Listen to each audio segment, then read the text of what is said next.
Alors bonjour à toutes et à tous pour les coulisses de l'étrange. Aujourd'hui j'ai l'extrême honneur de recevoir Monsieur Olivier Anfoux. Oui, bonjour. Bonjour Olivier. Donc dans cette émission, nous allons apprendre je dirais, pas mal de choses, notamment dans le paranormal. Je crois qu'on peut classer tout ça. Et c'est vrai que donc de part de ton métier, tu es thanatopracteur, donc on peut dire aussi embaumeur, Olivier, c'est ça? Oui, on peut dire embaumeur, ce sont les Anglais et les Américains qui disent principalement embaumeur, hein, tu vois. D'accord. Et donc, j'imagine que c'est une vocation de devenir embaumeur tout d'abord, Olivier, ou c'est venu comme ça? Disons que pour moi, ça a été non pas une vocation, mais une volonté, parce que au départ, il y a très longtemps, je pensais qu'il fallait pour percer le mystère de la mort, avoir une activité qui soit au plus près des défunts. Donc c'est pour ça que je suis devenu un embaumeur à l'âge de 27 ans, quoi.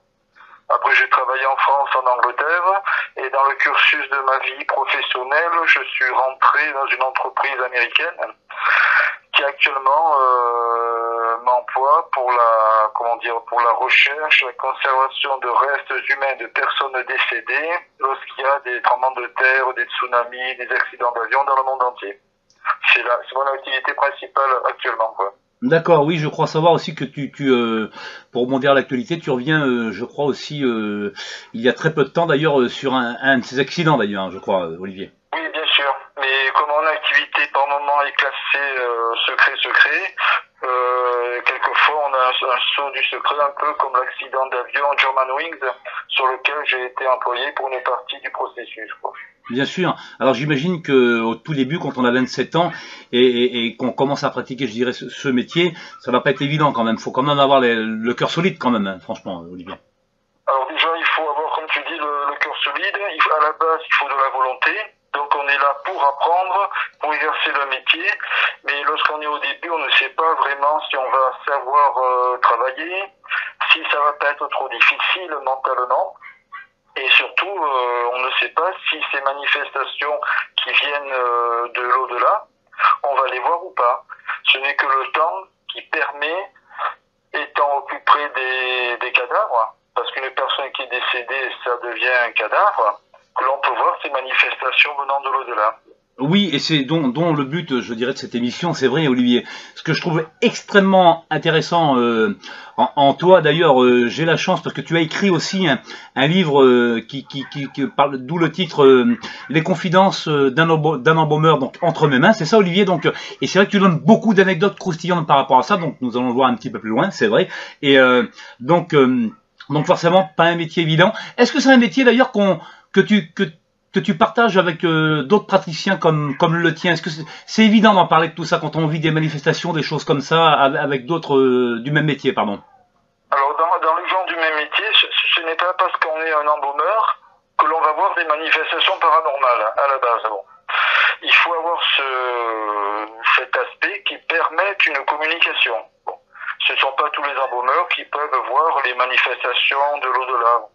À côté de ça, c'est un métier où l'embaumeur évolue seul professionnellement. Il travaille seul, il n'a pas d'aide, donc il n'est pas en contact avec d'autres embaumeurs, hormis de temps en temps comme on dit, des petites réunions d'information. Mais la communication entre embaumeurs, pour au niveau surnaturel, paranormal, se fait excessivement rarement. Mais pour ma part, je connais des embaumeurs principalement anglais, américains, dominicains, parce que j'ai été en République dominicaine pour le tremblement de terre, avec lequel, en discutant, ils m'ont dit, mais oui, j'ai vécu la même chose que toi. Oui, alors Voilà c'est la base. extrêmement étonnant, en plus d'avoir la confirmation dans son métier quand même, ce qui n'est pas évident, hein, d'ailleurs, comme tu le soulignes, d'en parler. Donc, quelque part, une certaine omerta, peut-être, je dirais, le mur du silence. Dès l'instant où on commence à comprendre que finalement, quelque part, quand on est mort, il peut encore se passer des choses, hein, c'est ça, Olivier, à un moment donné. Disons que c'est exact. Et puis en fait, la chance de l'humanité, c'est pour la compréhension, entre autres, c'est qu'un embaumeur puisse dire, parce que l'embaumeur est vraiment sur le fil du rasoir par rapport à cette frontière qui est dite inaccessible, parce qu'on passe comment dit-on, dans la mort, mais il n'y a pas de passeport qui permette de franchir cette ligne, hormis une certaine forme d'aptitude à communiquer. D'accord. Donc ce que tu es en train de dire est extrêmement intéressant, Olivier. C'est vrai que là, tu laisses, je dirais, une porte ouverte dans le sens où, eh bien, finalement, tous les témoignages que nous avons déjà de par le monde, hein, plus le tien, c'est la vérité. C'est-à-dire que il se passe quand même quelque chose à un moment donné, et donc tu en as été témoin. Donc, et c'est vrai que on va aller tout de suite, j'allais dire, dans le vif du sujet. Et donc, est-ce que tu peux nous donner j'allais dire quelques expériences que tu as vécues par rapport à ça, s'il te plaît, Olivier? Oui, alors en tant qu'embaumeur, bon, lorsque le cas le plus qui me revient à l'esprit, parce que c'est le cas où j'ai mis plusieurs jours à m'en remettre, quoi. Et rien que d'en parler encore maintenant, j'en ai une forme, pas de frayeur, mais bon. Alors, j'étais donc, l'entreprise de pompe funèbre pour lequel je travaillais m'avait appelé pour aller chez une famille où une personne étant décédée, donc la personne étant dans sa chambre, on est seul dans la chambre à travailler. J'avais presque terminé, la personne était donc sur son lit, habillée, j'avais presque fini le lit, et à un moment donné, donc j'avais mes valises dans le dos parallèle au lit, je me retourne vers mes valises, tournant le dos donc au défunt pour prendre un linge, parce que j'en avais besoin. Et à ce moment-là, tu vois là, j'ai encore un peu de la difficulté à m'exprimer, parce que c'est plus que prenant, quoi. Et lorsque je me suis tourné vers mes valises, j'ai senti que quelque chose n'allait pas. Ça, c'est invisible. C'est une sensation, comme lorsque l'on sent la chaleur ou le froid, dans cette pièce, quelque chose n'allait pas. Bon, je me suis dit, je suis fatigué peut-être, tour d'imagination qui n'existe pas pour moi quand même. Qu'est-ce que je fais? Rien, je prends mon linge, et à peine me suis-je retourné vers le défunt, donc, pour faire ce que je devais faire avec ce linge, que à ma stupeur, vraiment, je le vois petit à petit. En fait, c'est une lévitation. Je le vois petit à petit, mais excessivement lentement, se soulever du lit.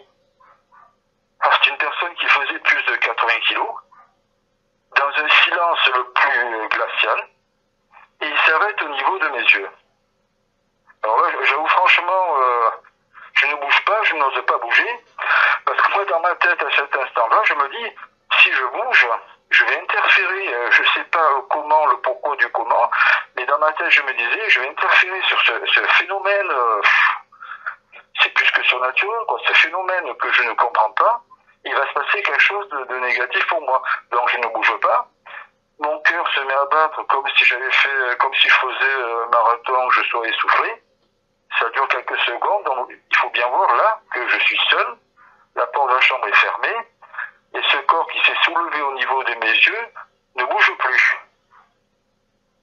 Ah oui, dis donc, drôle d'expérience quand même, Olivier, là, franchement. Oui. Et après, le corps descend et se remet sur le lit. Mais quand on y pense, je veux dire, ça n'existe pas dans l'entendement humain, quoi. Oui, alors attention, Olivier, ça n'existe pas dans l'entendement humain. C'est vrai que on n'est pas habilité à concevoir ce genre de choses. Et là, tu es la preuve vivante, finalement, que ça existe, c'est vrai. Mais j'allais dire, là, tu en parles avec beaucoup d'émotion parce que on sent bien que tu revis la scène quand même à un moment donné, là, Olivier. Disons que ça s'est passé il y a quelques années en arrière. C'était à mes tout débuts, donc j'avais quel âge? 28 ans, bon, là je ne compte pas, j'étais jeune, donc au début d'une expérience professionnelle, j'étais au début de mon accoutumance à ces phénomènes dits surnaturels, mais c'est vrai, c'est hier, non, c'est pas hier, c'est maintenant, quand j'en parle. Oui, c'est ça, hein. C'est vrai que, et tu parles d'énergie, donc, il y a quelque chose, oui, il y a une énergie que tu ne peux pas définir, mais qui était présente avec toi et le défunt, ou c'était le défunt qui, tu peux l'expliquer ça ou pas? Disons que là pour ça, je ne vais pas donner une explication, parce que je pense qu'à la base, il faut rester honnête dans ce que l'on dit. Bon. Je ne vais pas donner une explication pour faire du sensationnel, parce que je mentirais, mais tout ce que je peux dire, que en fait là, je me considère comme un témoin de quelque chose que j'ai vu visuellement. Mmh. Et ce que j'aimerais savoir, moi, Olivier, dans ce témoignage, justement, que tu nous offres, d'ailleurs, c'est vrai, Est-ce que tu en as parlé avec la famille? Et ça, c'est important aussi. Est-ce que c'est facile de dire, tiens, j'ai vu votre mère, votre papa en lévitation dans le lit? Non, hein, c'est ça, hein, Olivier. Non, on ne peut pas en parler. Enfin, c'est pas qu'on ne peut pas, c'est il ne faut pas en parler parce que bon, mais déjà les familles sont en état de choc, ils ont perdu leurs défunts. Quelquefois, ils savent pas où ils sont. Si je dis à cette famille, vous savez, j'ai vu vos défunts extraits du lit, ils vont pas comprendre parce que je ne connais pas leur aptitude face à ces genres de phénomènes. Je dirais, ils pourraient être perturbés, donc en fait, j'ai gardé tout ça au fond de moi, quoi. Bien sûr, oui, parce que déjà, c'est pas évident, je veux dire, à absorber comme situation. Et c'est vrai que c'est peut-être encore moins évident d'en parler justement à la famille, c'est vrai. Mais et donc, dans toutes ces anecdotes là, quelque part, celle-ci, j'allais dire, est quand même assez riche dans le sens où c'est quand même quelque chose de surprenant quand même, parce que c'était la première fois que tu voyais quelque chose, on pourrait dire dans ce genre-là, Olivier, ou pas? Non, c'était pas la première fois parce qu'avant de devenir un embaumeur, j'avais exercé la profession de fossoyeur et de porteur. Donc là, dans le travail, il y a une collectivité du travail, on est plusieurs. Donc, à mes débuts, quand j'étais par exemple porteur, effectivement, j'ai vu des phénomènes où nous étions 5. En l'espace d'une minute, si je puis m'exprimer ainsi, nous étions en train de pousser un cercueil dans le couloir d'un hôpital du sud de la France. Ce cercueil était sur un chariot. Je l'avais habillé, donc il est en son cercueil avec ses chaussures, son costume, le couvercle était enfermé. Et il y avait un couloir d'à peu près 30 mètres où on poussait le cercueil pour aller prendre l'ascenseur. Poussant le cercueil, au bout d'à peu près quelques secondes, on entend derrière nous une forme de bruit, de cliquetis. Donc on se retourne, on regarde à droite à gauche, parce que comme il y avait une tuyauterie de l'hôpital, on pensait que ça venait de la tuyauterie. Alors excuse-moi Olivier, là on va faire une petite coupure de pub et on revient juste après ça. Ok Olivier, à tout de suite. Merci. À tout de suite.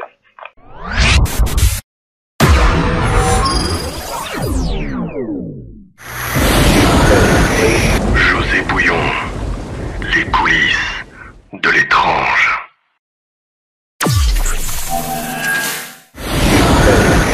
José Bouillon, les coulisses de l'étrange. Donc nous revoici dans les coulisses de l'étrange, toujours avec notre invité, monsieur Olivier Hanfuchs, donc embaumeur, qui nous expliquait juste avant la pause qu'il avait vécu justement des phénomènes dits plus ou moins paranormaux, dont notamment ce fameux corps en lévitation. Mais avant ça, Olivier, donc au moment où ça avait coupé, tu nous expliquais justement que tu étais fossoyeur, hein, c'est ça, hein, donc. Oui, en fait, j'étais un porteur, donc nous étions 5 porteurs à pousser un cercueil sur un chariot parce qu'il était habillé, il fallait pour les obsèques. Donc on entend un cliquetis derrière nous dans le couloir, on se retourne, bon, surpris, on vérifie à droite à gauche, il y avait une tuyauterie dans de l'hôpital, on pensait que c'était les tuyaux qui se heurtaient, donc il n'y avait rien. Donc on ne voyait rien, on recommence à avancer dans le couloir. On a fait à peu près 30 mètres, que même le bruit s'est devenu un peu plus distinct. On aurait dit des pas qui avançaient derrière nous, qui nous suivaient. Bon, on se regarde entre nous, bizarre. Bon, comme nous n'étions pas trop loin de l'ascenseur, nous arrivons à l'ascenseur, la porte s'ouvre, donc nous rentrons dans l'ascenseur, la porte se referme derrière nous, comme dans tous les ascenseurs, et on entend les cliquetis qui continuent à avancer et qui s'arrêtent pile poil devant la porte de l'ascenseur qui était fermée, et là un silence le plus complet. Alors, un de mes collègues donc, qui appuie sur le bouton pour monter, et là j'ai un doute. J'appuie sur le bouton, il y a toujours des boutons dans les ascenseurs pour arrêter l'ascenseur, j'appuie sur le bouton de l'ascenseur s'arrête, le cercueil étant pas fermé, on pouvait l'ouvrir, j'ouvre le cercueil, donc l'homme était allongé dans le cercueil avec un capiton, j'enlève le capiton, je regarde à ses pieds, il avait ses chaussures, et sous ses chaussures, il y avait des talonnettes que l'on fixe en acier pour pas que la chaussure s'use prématurément. Je le montre à mes collègues. En fait, ce qui nous avait suivi, c'était cette personne, et le bruit très très distinct de ses chaussures et ses talonnettes en acier. Dans l'ascenseur, il y a eu un silence le plus complet. On n'en a pas parlé, on s'est regardé entre nous, et la journée a continué. Oh là là, oui c'est vrai que là j'imagine quand même quand on vit quelque chose comme ça, donc là tu es en train de dire quand même quelque part que c'était donc cette personne qui était évidemment décédée, qui justement, se resuivait on peut dire aussi son corps quelque part, c'est fou quand même d'y penser là. Bien sûr, il devait nous suivre pour savoir où on allait, mais il suivait bien, il accompagnait son corps, comme tu le dis, c'est exact. Oh là, c'est étonnant, hein. Alors moi, une petite anecdote, si je peux la placer avec toi, Olivier, si tu me permets, Sûr. personnelle, Super, oui. et qui va peut-être aussi, je pense, abonder dans tout ce que tu nous dis là et ce que tu veux nous dire par la suite. C'est-à-dire que moi, il y a quelques années de cela, donc c'est mon témoignage personnel, on en fait ce qu'on en veut, Olivier, mais bon, c'est moins croustillant que le tien, c'est vrai, mais j'étais dans un cimetière familial et j'apportais des fleurs à des membres de ma famille, hein, comme ça se fait régulièrement. Et c'est vrai que donc j'étais seul dans ce cimetière et je me suis assis sur un banc. Et à un moment donné, ça je me rappellerai toute ma vie, hein, à un moment donné, il y a une main qui s'est posée sur mon épaule. Mais vraiment, vraiment, j'ai ressenti une main, mais quelque chose de positif par contre. Hein, c'était pas du tout pour me faire peur ou. Et donc, je l'ai pris comme, moi je pense, hein, comme quelqu'un de ma famille qui m'a dit, on est encore vivant, ou je suis là par exemple. Et même, tiens, même le fait d'en parler quelque part, ça m'émeut quelque part. Et donc, j'ai vécu ça, Olivier. C'est quand même, c'est étonnant quand même quand on vit ce genre de choses. C'est étonnant et en même temps, on va dire que c'est rassurant parce que parce qu'on peut dire peut-être que c'est un signe de quelqu'un qui est décédé, qui te connaît. Je ne dis pas qu'il te connaissait, je dis bien qu'il te connaît. Qu'il est encore en mouvement dans cet espace qui n'est pas accessible du vivant, que l'on appelle la mort, et qui a voulu se manifester à toi par cette main dont posée sur ton épaule. C'est vrai que c'est émouvant. Oui, exactement, je l'ai pris comme ça, Olivier, tu as raison. Et donc, c'était pour rajouter un peu ce que tu disais. Mais, Bien sûr. Et donc par la suite, alors donc tu étais fossoyeur, pardon, et tu es toujours embaumeur. Et donc après ce corps en lévitation, est-ce qu'il y a eu d'autres phénomènes justement par rapport à ça? Disons que à ce jour, je me suis occupé d'à peu près 20 000 êtres humains, donc décédés, qui sont passés entre mes mains. Sur le nombre de 20 000, ce ne sont pas 20 000 manifestations, il faut dire. Il faut compter à peu près entre 5 et 7%. C'est infime quand même. Les autres manifestations qui se sont produites après, il y a eu un corps, je travaillais. Je commençais à travailler. J'allais commencer à travailler. Et la température du corps s'est mise à monter. Donc ça veut dire que le corps était en train de chauffer, au point que je ne pouvais pas le toucher sous peine de me brûler. Donc là, cette manifestation, parce qu'on va dire que c'est une manifestation, non pas une manifestation, une réaction de la personne décédée qui ne voulait pas que je le touche. On se brûle, on ne touche pas. Donc cette personne étant décédée, ne voulait pas que je m'approche d'elle. Ah, il y a des corps. Horrible, Ah oui, parce que là, tu es en train de dire aussi qu'il y a des corps qui refusent justement que tu exerces ton métier de praticien à un moment donné. C'est ça, quand même, Olivier? Oui, à un moment donné, donc ça refuse, ou alors le soin de conservation se passe très mal. C'est-à-dire qu'il se passe mal dans le sens où les problèmes techniques qui surviennent, bon, pour s'occuper d'une personne, c'est une injection artérielle de formol dilué dans de l'eau. Bon. Dans le soin qui doit se passer normalement, il y a des problèmes techniques qui ne doivent pas arriver. Donc il y a eu des problèmes techniques qui arrivaient, que à ce jour, c'est pas que je me remémore les choses comme un ancien combattant, mais qu'à ce jour, je ne peux pas les expliquer normalement, hormis quelque chose qui me dépasse. Bien sûr, et c'est vrai que j'allais dire là encore, là tu parles en plus de ce corps là qui dégageait une chaleur extrême. On a la limite de penser, c'est vrai, ça fait penser quand même à un début de combustion spontanée finalement. On peut penser ça, Olivier? Alors, oui, certainement, mais visuellement, il n'y avait pas de flamme. Il n'y avait pas d'incandescence au sens que les braises du feu sont rouges. Le corps était en fait normal, mais quand j'approchais ma main, après quand je me suis brûlé, j'ai fait attention, j'ai recommencé pour vraiment ce qui se passait, parce que c'est quand même, c'est affolant quoi l'histoire. Bon. Quand j'approchais ma main, il y avait une chaleur déjà. Donc en fait, je n'ai pas pu faire quoi que ce soit. Alors est-ce que c'est ce que tu dis? C'est une manifestation de la personne décédée.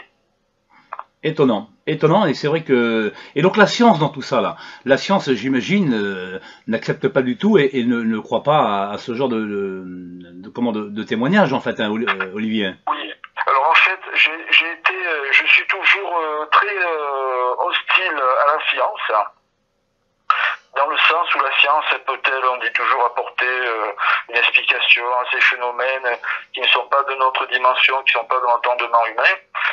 mais je dois faire une exception.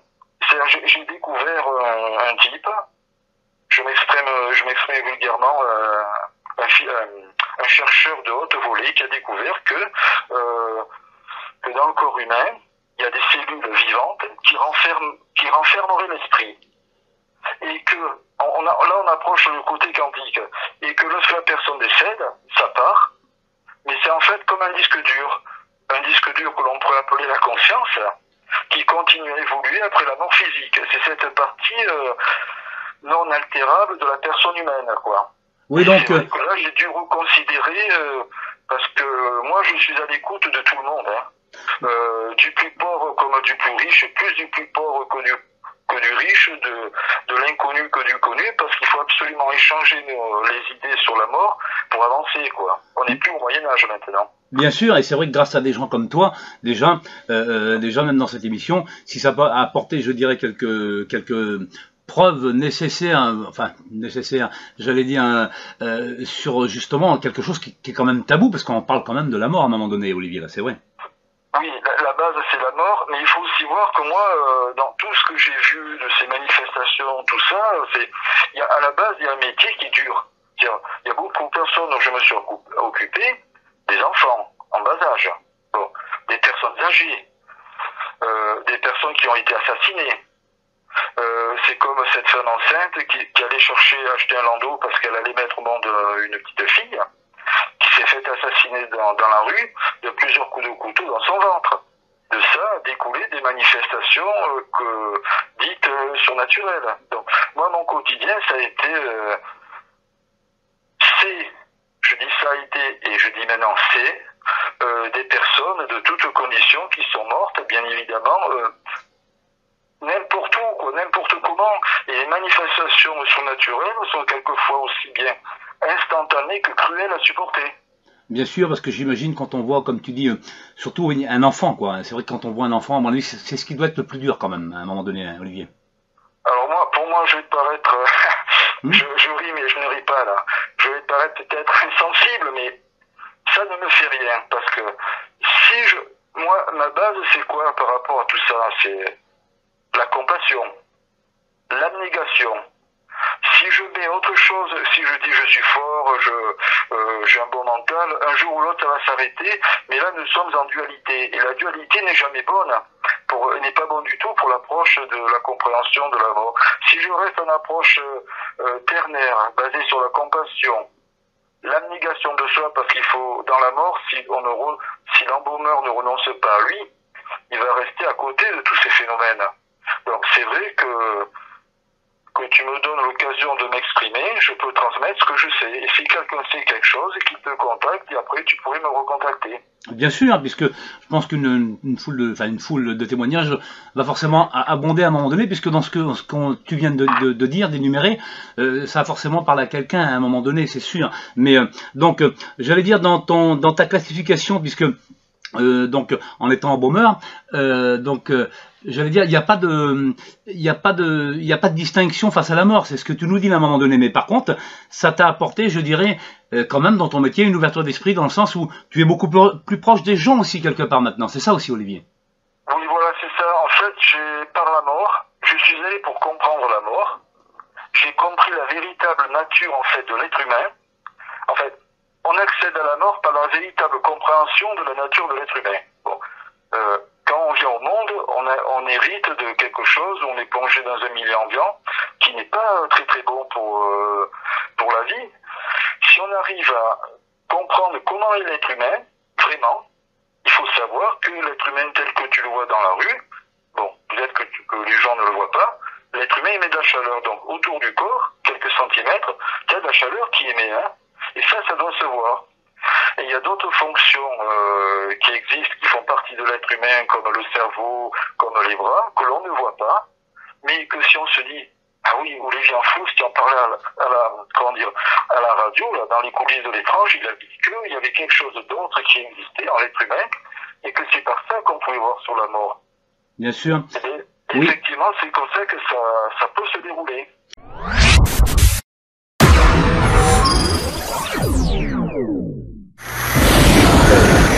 José Bouillon, les coulisses de l'étrange.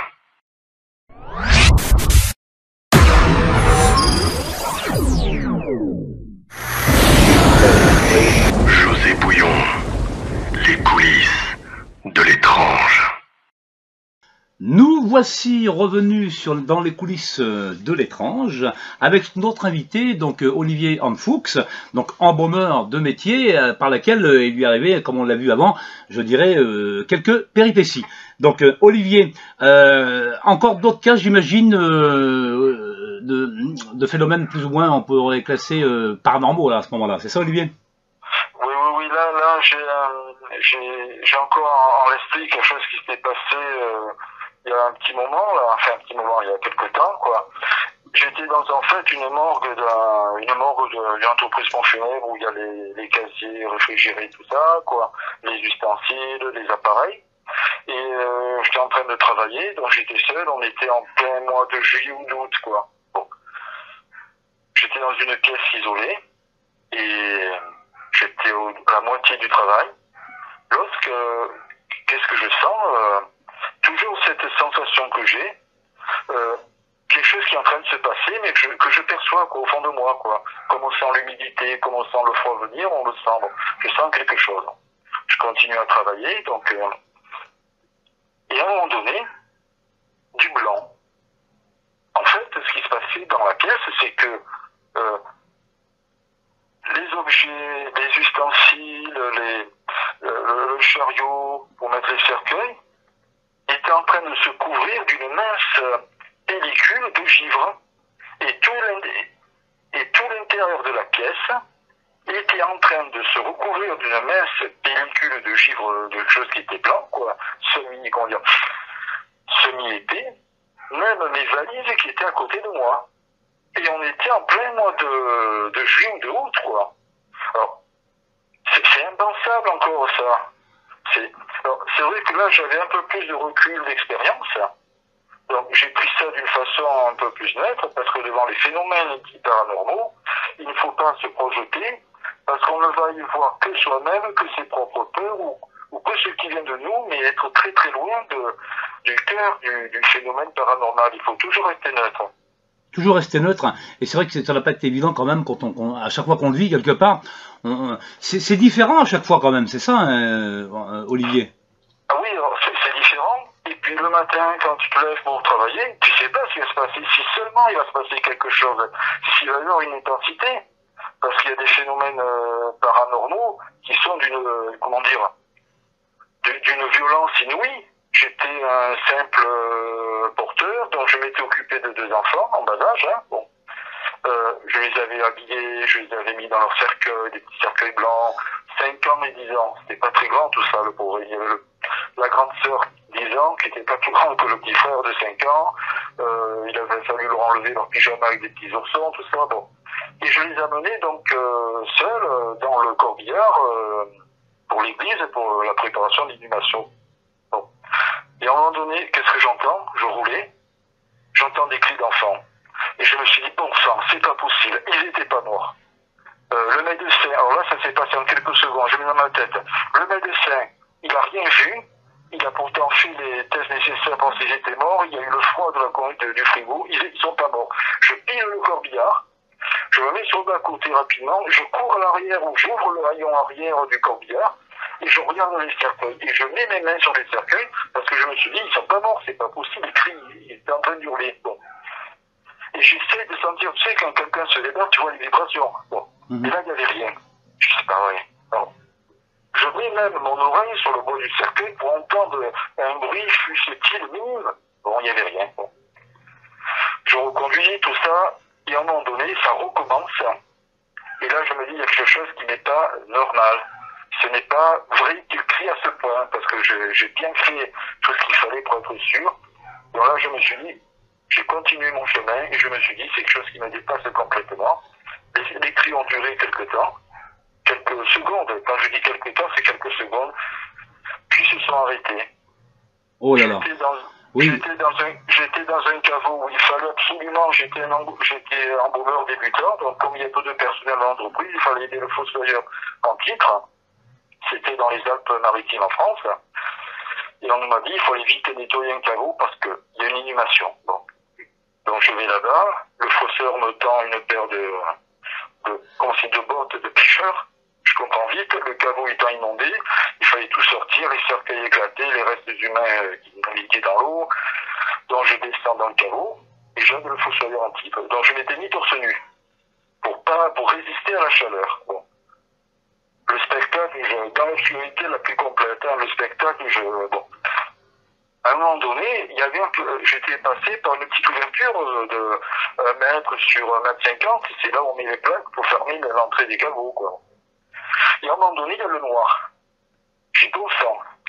Je vois mon collègue, il me dit, il y a un camion qui s'est mis devant, on était seuls dans le cimetière, c'est toujours la même histoire, il s'est mis devant, il nous empêche le soleil de rentrer. Il va voir, donc je vais voir. À peine je m'approche de l'ouverture, il n'y avait rien. Le soleil était là, il y avait de la lumière. Bon. Je dis, c'est rien, on s'est trompé, c'est pas grave, on continue, quoi. Donc je continue.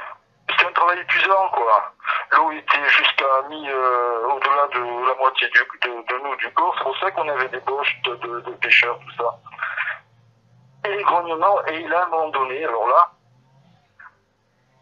j'ai un peu de temps à m'exprimer, à parler, parce que ça me pèse encore. Là, on entend un grognement, pas un grognement, un grondement. Et quelque chose c'était un grondement d'une peur primaire qui résonne dans le caveau, dans l'obscurité du caveau. Là, qu'est-ce que je fais? Je me tourne vers mon collègue qui s'était également tourné vers moi et il me regarde. Nous sommes, nous les professionnels du funéraire, donc principalement l'embaumeur, fossoyeur, porteur, nous sommes des gens intuitifs. On se regarde, on n'a pas échangé, une parole, et là on s'est dit il y a quelque chose qui n'est pas normal. J'en ai encore de la frayeur, tu vois. Ah oui, bah, j'imagine, oui. Là, même, oui, comme ça s'entend, je dirais, dans ta voix. D'ailleurs, honnêtement, on pourrait t'écouter pendant des heures et des heures, nous raconter tes anecdotes, puisque sont quand même troublantes à un moment donné. Donc là, tu nous parles de grognement, et vraiment quelque chose... donc, il peut y avoir vraiment plusieurs phases, c'est-à-dire, il y a des gens qui refusent donc que tu pratiques, je dirais, ton métier. C'est vrai que tu les prépares quelque part. Il y en a d'autres que tu as vu justement en lévitation, et il y a aussi ces cris là de peur, c'est-à-dire que est-ce que ce sont des gens qui sont peut-être morts de mort atroce aussi, peut-être quelque part, c'est ça aussi, tu le sais ça ou pas, Olivier, en général? Je connais très peu l'histoire des gens qui sont passés entre mes mains, je veux dire, je connais pas du tout leur histoire, à part quel âge ils ont, et ça s'arrête là, on ne sait pas leur histoire passée. Et puis en fait, dans toute ma vie professionnelle, il y a eu un moment de ma vie où ça a basculé, et où j'ai fait une découverte qui est fondamentale. J'avais été appelé donc, pour ma première mission pour le tremblement de terre d'Haïti. Et comme tout était détruit là-bas, c'était l'anarchie la plus complète, l'insécurité la plus complète. On devait partir de Saint-Domingue en 4x4 pour aller à Port-au-Prince. Et lorsqu'on est arrivé à la frontière de la République dominicaine haïtienne, là j'ai senti quelque chose qui se passait. Alors, il faut savoir qu'à côté de la frontière, là, cette frontière, il y a un lac que l'on dit le lac des massacrés. C'est-à-dire qu'en 1937, ça s'appelle le massacre du Persil, où des milliers et des milliers de Haïtiens ont été tués à l'arme blanche. Et le lac, c'était un bord de mer intérieur, on dit lac, il était couvert de sang. Et là, j'ai senti et j'ai vu des manifestations de ces personnes décédées. En fait, lorsqu'une personne décède de mort naturelle, l'âme peut faire le voyage normalement, entreprendre le grand cycle. Mais lorsqu'une personne meurt de façon accidentelle, brutale, instantanée, assassinat, meurtre, mort de masse, accident par avion, génocide, l'âme de ces personnes reste dans la matière du lieu même géographique où elles sont mortes. Et lorsque je suis arrivé à cette frontière haïtienne dominicaine, au bord du lac, j'ai vu ces manifestations de ces âmes qui tournent. En fait, c'est un tournoiement que l'on voit, que l'on sent, et on arrive à percevoir non pas l'identité, mais ces gens qui sont restés dans la matière des pierres. Ça s'est également passé lorsque je continue à être sur site du tremblement de terre à Port-au-Prince, et j'ai également vu ça. Étonnant quand même, hein, Olivier, excuse-moi de te couper, mais c'est vrai que là, quand même, tu as vécu quand même beaucoup de choses. D'ailleurs, nous n'avons pas assez d'une émission pour pouvoir d'ailleurs tout expliquer, c'est vrai, hein, Olivier. Mais par contre, il y a une chose que je sais, là, nous sommes au mois d'octobre, et c'est vrai que tu as participé, je crois aussi, à un film qui devrait sortir, qui sort d'ailleurs ce mois-ci, c'est-à-dire sous le nom Thanatos. Hein. C'est ça, Olivier, je crois. Il y a un film où je suis dedans, quoi, un film qui... Donc l'avant-première c'est en octobre maintenant là au Grand Rex à Paris. C'est un film qui s'appelle Thanatos, Adieu la mort, du réalisateur français Pierre Barnérias, qui a voulu réunir des individualités pour parler de ce passage qu'est la mort, des gens aussi modestes et qui ont eu des expériences incroyables à leur niveau que certaines personnes connues, quoi. Donc ce film sort évidemment en octobre et j'ai ma part pour dire les choses et j'ai eu la chance d'avoir été choisi, quoi. Bien sûr, ben, on le saura même, puisque avec, je vais dire, ton expérience, quand même, c'est quelque chose comme tu le fais d'ailleurs, que tu partages, et tu le partages aussi d'ailleurs pour les auditeurs, auditrices qui nous écoutent, tu le partages aussi dans un livre que j'ai énoncé au tout début de cette émission, c'est-à-dire ton bouquin, c'est-à-dire, pardon, je ne me rappelle plus du titre, je l'ai pas su les mains, Olivier, rappelle-moi. Oui, le titre c'est Entre mes mains, Confidence d'un embaumeur, Olivier Enfours par Annette Geffroy aux éditions de Montpellier en France. Alors, en fait, pour l'avoir, il faut contacter directement les éditions de Montpellier, et c'est un livre qui renferme une part de ma vie professionnelle en Angleterre, et surtout ce qui s'est passé au tremblement de terre d'Haïti. C'est ça dont tu viens nous énumérer brièvement un peu tout ça. Donc, Olivier, du fond du cœur, je te remercie d'avoir participé à cette émission et j'espère peut-être en faire une autre par la suite avec toi, Olivier, parce que c'est vraiment, ça donnait vraiment envie de lire et d'aller plus en profondeur justement sur un sujet un peu tabou qui est la mort, Olivier, c'est ça? Oui, en fait, ce sujet, comme tu dis, qui est tabou, on n'est plus au Moyen-Âge maintenant. Hein. Là, tu es d'accord avec moi, nous faisons partie de ces gens qui disent il faut en parler. Mais c'est vrai que dire la mort, c'est un sujet tabou, c'est un sujet glauque. Les gens qui ne sont pas des gens tout à fait bien, quoi.